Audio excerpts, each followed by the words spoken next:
Hi, my name is Phil. I like to talk about politics, and this is going to get a little bit weird. This is a highly unusual video for this channel. I am going to discuss some socio-economic political theory as demonstrated by my girlfriend's pugs during the last week. But first, if you'd like to be notified of daily news and politics, then please subscribe to the channel and click the bell notification icon. So, first things first. I put a little teaser image on Twitter earlier this week, and some people's ideas for what it was all about are actually better than what it's really all about. So some people, I fear, are going to be disappointed. In addition, if some people think we're just going to look at puggles frolicking about, you are also going to be disappointed. This is a political channel. This is politics. But essentially, I was looking at the issue of pugs developments. They're a bit dim, you see, and training isn't going well. Yes, neither my girlfriend nor myself are experienced dog trainers, quite the reverse really, and yes, it's our fault, but they are still a bit thick. So I recently took up to reading up on training these dimmest of dogs that I have ever encountered at any rate, and part of this involved them having some interest over their food. So just giving them their food, give them some intellectual stimulation in acquiring it. So one method I've been using was to give them a good portion of their food via treat balls. You pour them in, they have to piss about with them and little bits of the food comes out. So I prepared 2 of them and thought that they'd just work for their dinner like good little doggies. This is not quite how it turned out. But before that, let us introduce the puglets. So we have Myrtle in black and Walter in beige. Now, we're going to be drawing some political class comparisons here.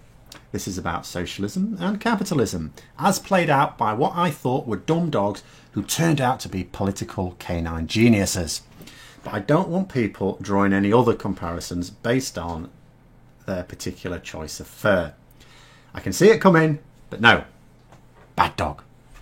So Myrtle, for the purposes of this exercise, chose to take on the role of the proletariat. Walter chose the role of the greedy capitalist pig, or pug in this case. So what happened was, so I got 1 cup of dog food and I split it in half into each of the treat balls. And then to begin with, when I first gave them these, obviously I played about with it a bit to show that it gives out the food and then away they were supposed to go. But that is not what actually happened.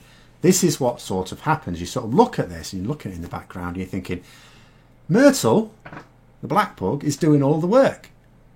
Now she does get most of the food as a result, but Walter is there contributing nothing to productivity but skimming off his share throughout this. You know, and when I was filming it, this is the 3rd time I'd done it with them. You'd have thought that if you start, you know, Walter might start to look. No. He did not a thing. Not a thing. And when I liken him to the greedy capitalist, I mean literally that. I don't include all business owners in this comparison. I'm not anti-private sector as such. Some business owners, of course, clearly contribute to productivity, but some do not. So let's take, for example, someone who starts up their own business, operates it in the private sector, attracts their customers, makes it succeed against the competition that's naturally in their industry. Of course, they are contributing to productivity, undeniable. No issue there at all, as long as they pay their taxes. Now, this is much more like the guy who chucks the Tories a few quid and gets a multi-million-pound NHS contract in return. They hire the workers that a public NHS would have just hired themselves. They arrange for training that a public NHS would have already taken care of. But that's it. They don't do anything. They themselves contribute nothing. Nothing at all. They don't contribute expertise, as some pro-privatisation nuts would have you believe, because they don't have any expertise. The expertise required to do the training already exists in the NHS. The NHS know what they need their workers to do. So all these people do is take a huge chunk of our taxes for absolutely no contribution to the productivity of the nation. That is the fat, greedy capitalist pug that Walter is demonstrating here. And there was me thinking he was just a dumb dog. He's a political genius. He played it superbly, even though it meant he wasn't getting as much food. I mean, that, and these pugs like their food. That's real sacrifice. And then we have poor suffering Myrtle doing all the work, you know, knackering herself out, doing all this work, but just taking the fact that Walter is nicking the fruits of her labours, or at least to begin with. Because at the start, the nature of the treat ball means that the food comes out readily. So she's getting enough. Walter's skimming, but she doesn't mind that because she's getting enough, because several pieces are coming out, she's grabbing them. She shakes it about a bit more pieces come out. So it looks like it's sort of endless, although someone's nicking it. Well, I've got enough. But as it gets on and on, it's harder for the treats to come out. Eventually you get to the point where she has to put in several minutes of work just to get a single treat. At this point, she begins to resent Walter and has a pop at him. And this is where Myrtle turns into the political genius, because she is demonstrating in her puggly way what is wrong with Marxism as a socio-economic approach. Because Karl Marx, for me, absolutely identified the problems with runaway capitalism. The problem with Marx was that his trajectory from the truth was wrong.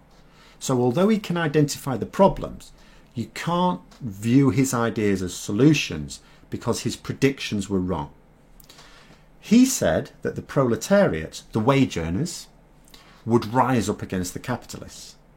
But they never did. I mean, this is from the 19th century. It's not happened. It's not just a matter of time. It ain't happening. It hasn't happened by now. It ain't happening. Myrtle did sort of rise up against Walter, but not at the start.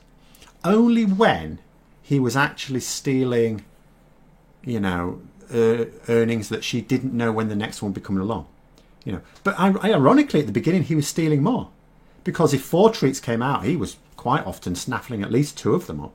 And he's bigger than her, he could push her out the way. But she didn't snarl at him, she didn't bite at him or anything like that when that was happening, because she was getting enough. It's actually later on when he's actually not stealing as much, but what he is stealing proportionally is much more of her labour. She is working, having to work much harder, and sometimes getting nothing as a result of his theft. So it's when the theft is more keenly felt that the proletariat rise up. And what Myrtle, in her brilliance, is demonstrating is that the proletariat will only rise up when they keenly feel the theft from the greedy capitalists, who are themselves contributing nothing to that productivity. So why hasn't the real proletariat done that? It's simple. Because they don't feel the theft. What Marx failed to take account of was that the media and governments would work as the puppets for the greedy capitalists in the background in order to keep people blissfully unaware of the reality. Sure, the workers know they're getting a raw deal. Of course they do. That's why Trumpism worked so well. You cannot hide the fact that the workers are getting screwed over in these capitalist societies. The UK, the US. Someone is stealing their treats, not having earned them. That is obvious. But if you deceive the people as to who is responsible for that, then you stop them rising up and taking control, as Marx predicted, because you say it's not the people in control that are responsible. So you blame small groups within societies, small groups that don't represent a large enough bloc to actually hurt them at the ballot box. You blame women entering the workplace, you blame foreigners, you blame the EU, you blame the unemployed, you blame it on the buggy. You blame it on anyone that doesn't represent a majority. Anything at all to keep attention distracted away from the real cause. And that's always there. It's quite ironic, you know. I mean, look at Boris Johnson most recently as a cracking example. Going into the general election, he said, vote me, a big majority, and I will have the power to do all of these wonderful things. People voted him a big majority. Is he now saying, I now have the power to do all these wonderful things? No, no. Everything that's going wrong is someone else's fault. Everything is someone else's fault. They've even started to try and blame Labour for the coronavirus handling. They're blaming the EU for the fact that he doesn't have all the cards apparently now with Brexit. You know, he's said, I will have all the power if you give me the power. And now he's saying, I've got no power. Nothing I can do about it. Why do people elect them then? Why don't they elect someone who says, actually, I have got the power to influence these things? But they don't. They don't. So well done, Walter and Myrtle. Not as dumb as you look, or behave most of the time. But there you go. I hope you found the video interesting. If you did, don't forget to click the like button. And if you'd like to support the channel further, please also click the Patreon link for details. And until next time, I'll see you later.